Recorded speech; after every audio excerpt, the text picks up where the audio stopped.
The sky was dark when Sam Kelly first noticed the strange light. He worked at the Space Listening Center in the middle of nowhere. For 10 years, he looked for signs of life in space. Most nights were quiet. Tonight was different. Sam put down his coffee mug and looked at the screen again. The light blinked in a pattern. 1, 2, 3. Pause, 1, 2, 3. It was coming from a star 40 light years away.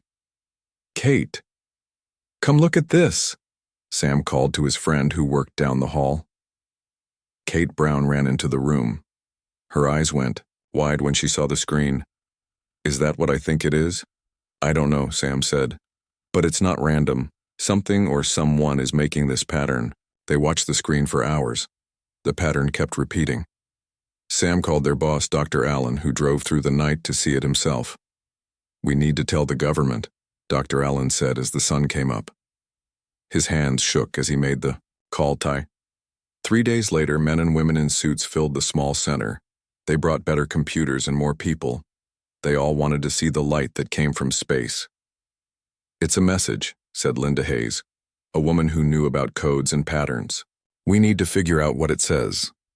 For weeks, the smartest people in the country worked to understand the message. They used math and computers to break the code. Finally, Linda smiled one morning as she looked at her notes. "It says hello," she told the room. "It's simple. They're saying hello and asking who we are."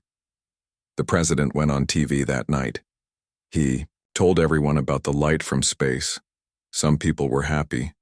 Some were scared. Most just wanted to know more. "We are going to answer them," the president said. "We will tell them about Earth and who we are." The message they sent back was simple. It had math to show they were smart. It had pictures of Earth. It had simple words to say they came in peace. "Now we wait," Sam told Kate as they watched the message go out into space.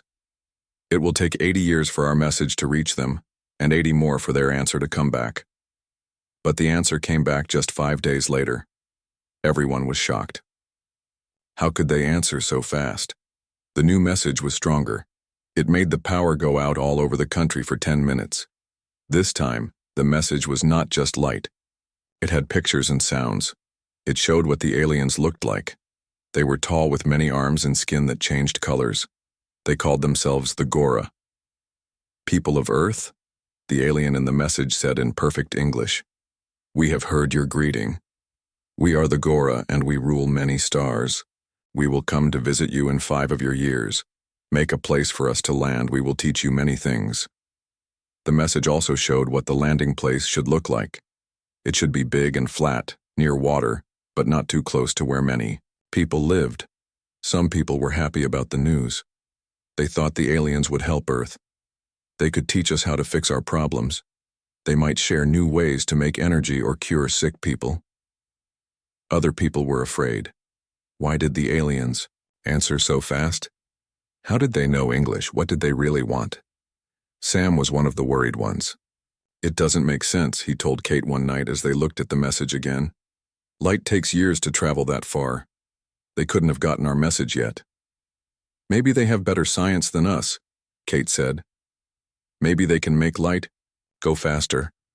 Or maybe they were already watching us," Sam said quietly. The world leaders met to talk about the message. They decided to build the landing place the aliens wanted. It would be on a small island in the middle of the ocean where no one lived. At the same time, they told their armies to get ready, just in case. Better to be safe. Bill Ryan, a scientist from a big school, found something odd in the alien message. Hidden behind the main words and pictures was a lot more information. It had plans for machines and new ways to make energy. "Why would they give us this?" Bill asked the room full of important people. "Is it a gift or are they testing us?" The president made a secret group to study the hidden plans. They built some of the machines while the rest of the world worked on the landing place for the aliens. One day, John Peters, who worked with Bill, made an important discovery. The plans helped them make a machine that could listen to the aliens' secret talks. "They're talking to someone else," John told Bill, "and they're not saying nice things about us." The two men listened to the alien talk for days. What they heard made them very afraid. "The Gora don't help other life forms," Bill told the world leaders later. They take over planets. They have done it many times before. They change the air so Earth people can't breathe it anymore. They want our planet for themselves. What can we do? Asked the president. Their ships will be here in 2 years. We use their own plans against them, John said. The machines they showed us can be weapons too. I think they wanted to see if we were smart enough to build them. It was a test. And if we pass the test? Someone asked. Then maybe they will see us as equals instead of something to step on, Bill said. For the next 2 years, people all over Earth worked together. They built the landing place the aliens wanted. But in secret, they also built weapons using the aliens' own plans. When the Gora ships appeared in the sky right on time, Earth was ready to give them a surprise. 2 years passed quickly. The landing place for the Gora was ready on the small island. It had big flat areas for their ships and buildings where they could stay. Nearby, under the water and hidden in mountains, Earth had placed its secret weapons. Bill, Ryan, and John Peters worked day and night. They used the plans the aliens had sent to build new machines. One machine could talk to other machines far away without using radio waves. Another could make a shield that nothing could pass through.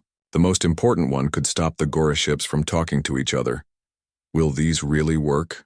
Asked the president during a secret meeting. We think so, Bill said. We've tested them as much as we can, but we won't know for sure until the Gora arrive. The day the aliens were due to come, everyone on Earth looked up at the sky. Schools closed, work stopped. People gathered around screens to watch. At first, nothing happened. Then, 7 huge, dark shapes appeared high above Earth. They didn't come with fire and noise like Earth's rockets. They just appeared, like they had been there all along but invisible. They're here, Sam said to Kate as they watched from the Space Center. After finding the first signal, they had been asked to join the team studying the Gora. The Gora ships moved through space like they were swimming. They didn't follow the normal rules about how things should move. 6 ships stayed high above Earth. One came down through the air and landed at the special place that had been built. When the door of the ship opened, the first Gora stepped out. It had 6 arms and was twice as tall as a human. Its skin changed colors as it moved, going from blue to green to purple. Behind it came 20 more Gora, all wearing what looked like simple clothes with many pockets. The Earth team, led by the president, stepped forward to meet them. Everyone had practiced what to say and do. No one wanted to make the aliens angry. Welcome to Earth, the president said. We hope your journey was good. The lead Gora, who called himself Zan, answered in perfect English. Your welcome is accepted. This place you have made is adequate. For the next few weeks, the Gora stayed in their area. They met with Earth leaders and scientists. They showed some of their technology and asked questions about Earth. They seemed friendly, but something felt wrong. They don't tell us much about themselves, Kate told Sam one night. They ask all the questions, but they don't answer ours. And have you noticed they never eat with us? Sam added. They brought all their own food. They say it's because they eat different things, but I think they're hiding something. Bill and John kept listening to the Gora's secret talks. What they heard made them more and more worried. They're testing our air and water every day, John told the secret team. They're checking to see if they can change it to what they need. And they keep talking about the change that will happen soon, Bill added. I think they plan to do something to Earth to make it more like their home. Would that be bad for us? Asked one of the leaders. Very bad, Bill said. From what we can tell, their air has much less oxygen than ours and more of a gas that would make us sick. If they change our air to be like theirs, most life on Earth would die. The president called an emergency meeting with leaders from all countries. We need to decide what to do, he said. Do we trust the Gora or not? I say we act now, said one leader. We use the weapons before they can hurt us. No, said another. We should talk to them first. Tell them we know their plans and see what they say. That would be a mistake, Bill said. If we show our hand too soon, they might call the other ships down. We're not ready to fight all 7 at once. After much talk, they agreed on a plan. They would keep pretending they trusted the Gora. Meanwhile, they would get all the weapons ready. When the time was right, they would move. The next day, Zan asked to speak to the president alone. The room was checked for listening devices, but the Gora had his own that no one could find. "Your people are developing well," Zan said. "Soon you will be ready for the next step." "What next step?" asked the president, trying to sound interested but not worried. "The joining," Zan said, his skin turning a deep blue. "When your world becomes part of ours." "That sounds interesting," the president said carefully. "What would that mean for Earth people?" "Those who can adapt will find a place in our system," Zan said. "The rest will be remembered as those who helped prepare the way." The president knew then that Bill and John were right. The Gora planned to change Earth and kill most humans. His hand tightened on the small device in his pocket. It was a signal button. One press would tell the secret team to get ready. "When will this joining happen?" the president asked. "Soon," Zan said. "Our main fleet arrives in 3 days. They bring the machines that will start the change. In 1 year, this world will be ready for full Gora settlement." The president pressed the button in his pocket. "That's very interesting," he said, forcing a smile. "We look forward to it." That night, as the Gora slept in their ships, Earth made its move. The secret weapons were turned on. The device Bill had built sent a message to every Gora screen and computer. It was simple and clear. "From Earth to the Gora, you've sealed your fate." At the same time, the weapon John had made turned on. It stopped the Gora ships from talking to each other. Another weapon made a shield around Earth that the ships in space couldn't pass through. The trap was set. Now Earth just had to hope it would work. The night turned to day as lights flashed across the sky. Earth's hidden weapons had turned on all at once. The Gora ships tried to talk to each other, but they couldn't. Their screens only showed Earth's message over and over. "You've sealed your fate." Inside the main Gora ship on the island, Zan woke up to alarms. His skin turned bright red as he called for his helpers. "What is happening?" he asked in a voice that was not as calm as before. "Earth people have turned on machines that stop our ships from talking to each other," said one helper. "They have put a shield around their planet. Our ships in space cannot move." Zan's many arms moved in what looked like anger. "How is this possible? We only gave them simple plans. They should not be able to build such things." But Earth had built them. For hours, the Gora tried to fix their ships and talk to each other. Nothing worked. The shield held strong and the ships stayed silent. At the control center, deep under a mountain, Bill and John watched screens that showed the Gora ships. "It's working," Bill said. "They can't talk to each other. They can't call for help." "Now it's time for step 2, John said. He pressed a button, and a new message went to the Gora. "The president of Earth will meet with Zan in 1 hour at the big building in the center of the landing place. He will come alone." The president was not happy about going alone. "What if they try to hurt me?" he asked. "They won't," Bill said. "They need you now. You're their only way to talk to us." The president walked into the big building at the set time. Zan was waiting, his skin now a mix of red and black. 4 other Gora stood behind him. "What have you done?" Zan asked, his voice lower and more scary than before. "We've protected ourselves," the president said, trying to sound brave. "We know what you plan to do. Change our air, kill most of our people, take our planet for yourselves." Zan's skin turned all black. "How did you know this?" "We listened to your talks with your ships," the president said. "But more than that, we also heard you talking to someone else, someone in your own group who doesn't like what you're doing." This made Zan step back in surprise. "What are you saying?" "Not all Gora think the same way," the president said. "Some of them helped us. They told us about the other worlds you took over. They told us about the ones who fought back and won. They told us about your ships and how to stop them." "This is not possible," Zan said, but he didn't sound sure anymore. "We are giving you a choice," the president said. "You can leave Earth now and never come back, or you can stay and talk about being friends as equals, not as a ruler and ruled." Zan was quiet for a long time. Then he asked, "And if I say no to both?" The president took out a small screen from his pocket and showed it to Zan. On it was a picture of a Gora ship in space with a big hole in its side. This just happened 10 minutes ago. We can do the same to all your ships, including the one you're in right now. Zan's skin changed to a dark blue. You would not dare. We would, the president said. To save our world, we would. Back at the control center, Kate and Sam watched the meeting on screens.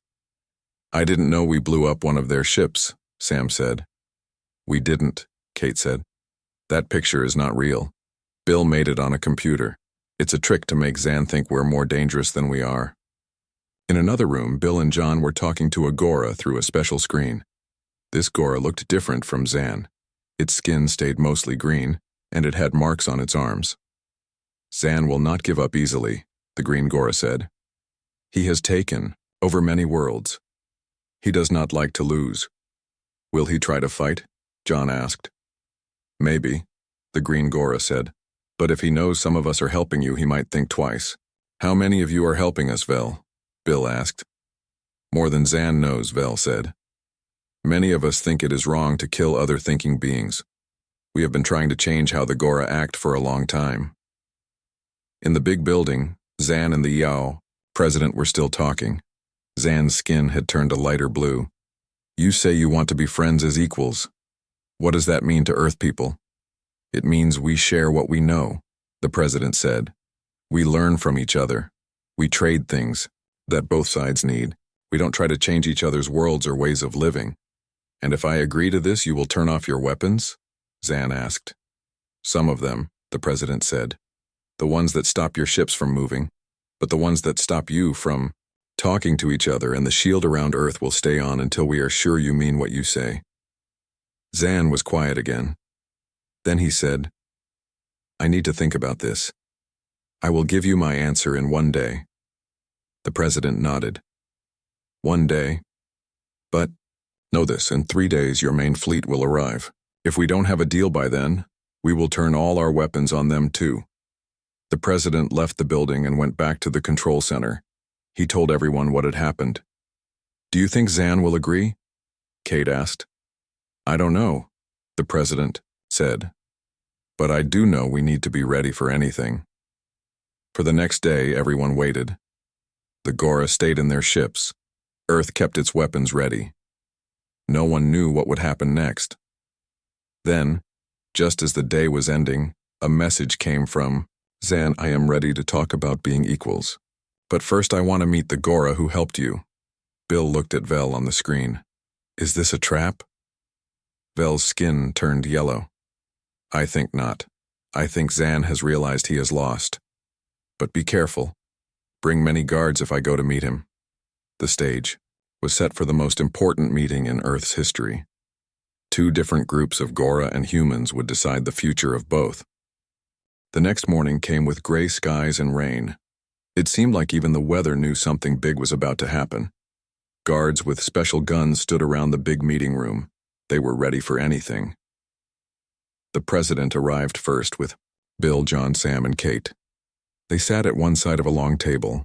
10 minutes later, Zan walked in with 4 other Gora.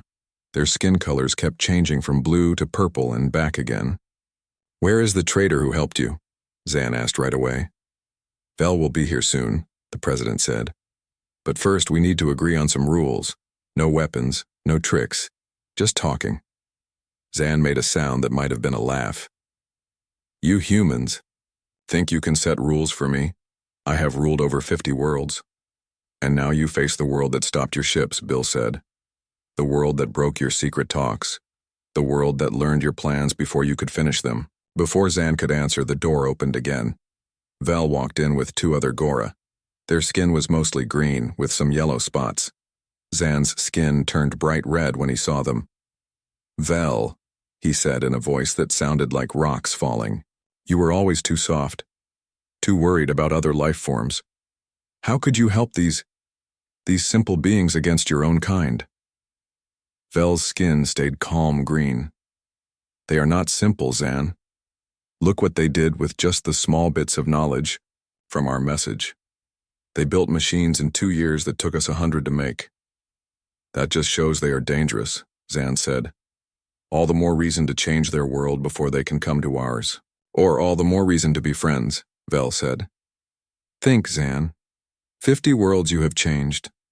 50 worlds where most life died so the Gora could live there. How many of those worlds had beings that could build what humans have built? How many could have helped us instead of being destroyed?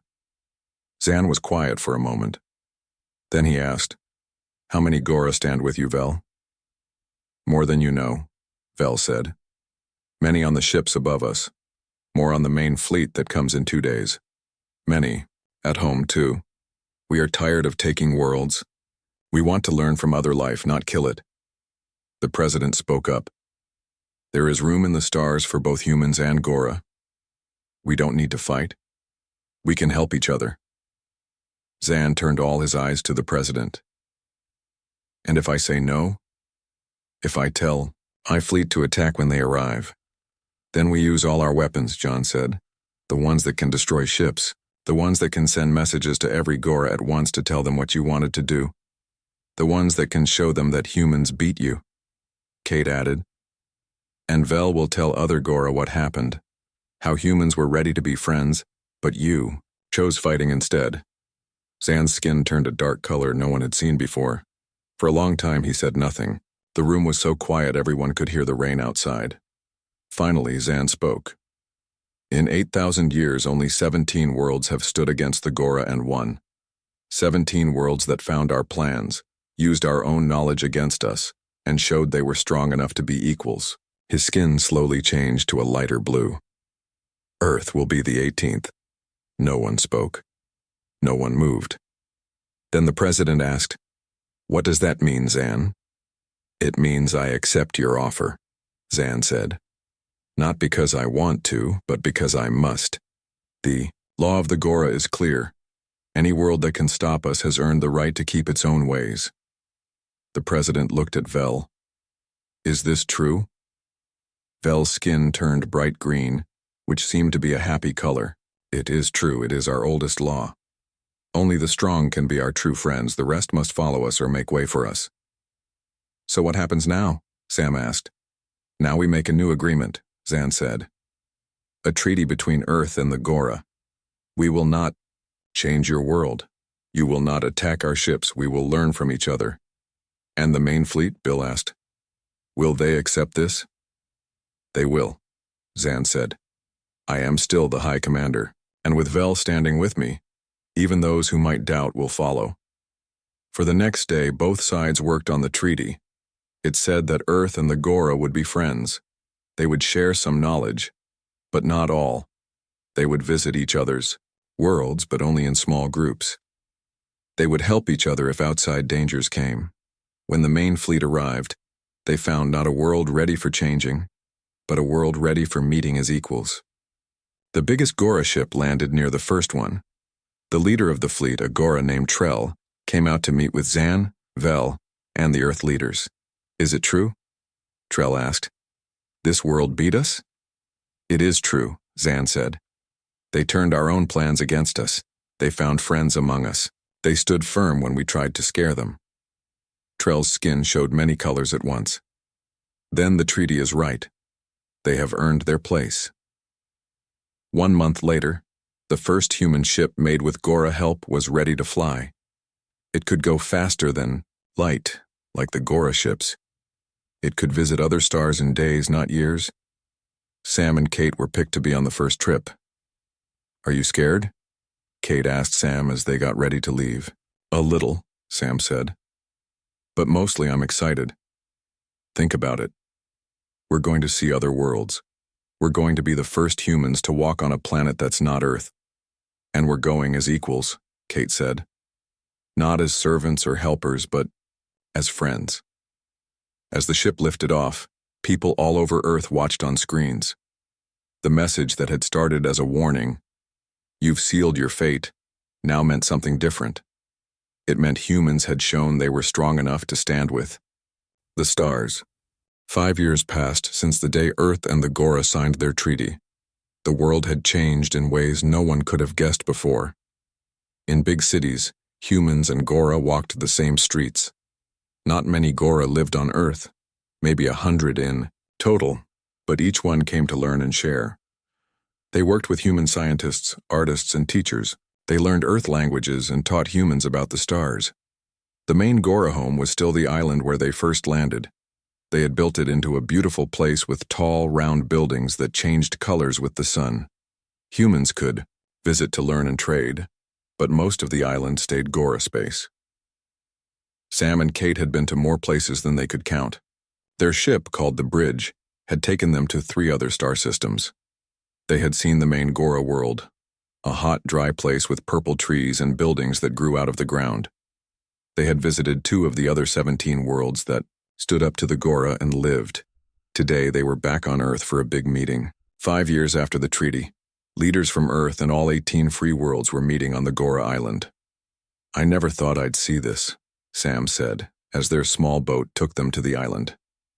Leaders from 20 different worlds all in one place. "And all because we stood up to them," Kate said. "Because we sent that message." The boat reached the shore. Vel was waiting for them, his skin a friendly green. Over the years, Vel had become their good friend. He had taught them more about the stars than any book could. "Kate." "Sam," Vel said, moving his top arms in the way Gora did when they were happy. "Good to see you again." "How is the meeting going?" Kate asked as they walked toward the main building. "Very good," Vel said. "Zan is not happy, but he follows the treaty. The other free worlds are happy to meet Earth people. They have waited a long time for a new friend in the stars." Inside the main building, hundreds of beings filled a huge round room. Most were Gora, their skins showing all colors. Some were from other worlds, beings with 4 legs, beings with wings, beings that looked almost like humans but with skin and colors humans didn't have. The president stood on a raised area with Zan and leaders from the other free worlds.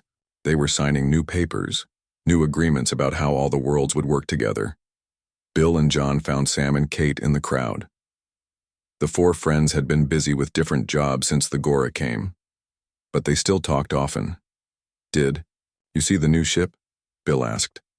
"The one we built all by ourselves with no Gora help?"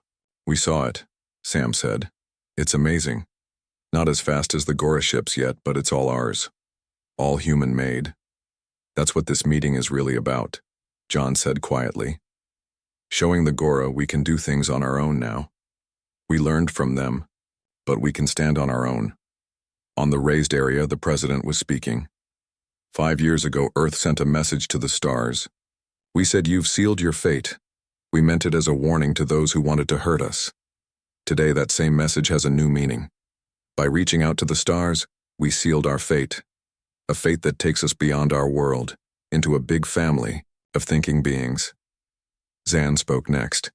His skin was the calm blue it always showed at big meetings. "The Gora have ruled the stars for 8,000 years. In all that time, only 18 worlds have shown they are strong enough to stand with us, not under us. Earth is the newest, but Earth has taught us the most." "What does he mean by that?" Kate whispered to Vel. "He means that Earth changed more than just itself," Vel said. "After your world stood up to us, more Gora began to ask if our old ways were right. Why change worlds when we can share them? Why rule when we can work together?" Sam looked around. The room. "Are things really changing for the Gora?" "Slowly," Vel said, his skin showing spots of yellow worry. "Change is hard after 8,000 years. Some want to keep the old ways, but more and more see that working together is better than ruling alone." After the big meeting, there was food and music. Humans and beings from other worlds talked and learned about each other. Sam found himself telling a group of visitors about how he found the first signal from space.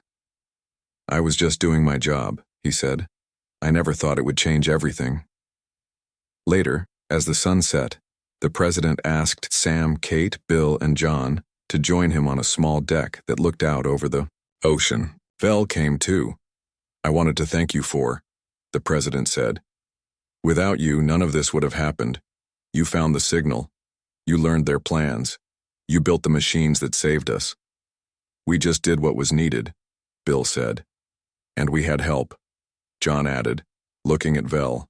"Yes, you did," the president smiled. "That's the big lesson in all this. Even when it seemed like us against them, we still found friends. We still found a way to work together. Vel's skin turned a happy green with gold spots. My people have a saying, the stars have room for all who can see them. For too long we forgot that. Earth helped us remember. As the sky grew dark, stars began to show. Sam looked up and thought about how different the sky looked now. Before, the stars had been pretty lights, nothing more. Now he knew that around many of those lights were worlds with their own people, their own stories. What happens next? Kate asked, looking at the president. Next, we keep learning, he said. We keep building our ships, we keep making friends. In 20 years, humans will have visited 100 worlds.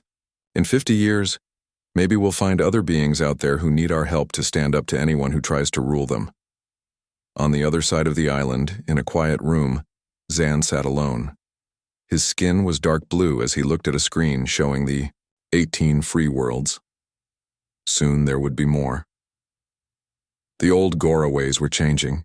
He had fought against it. But now he was starting to see that change could be good. The universe was big enough for everyone, if they could learn to live side by side. Earth had taught him that, even if he didn't want to learn it. That was a kind of fate, too.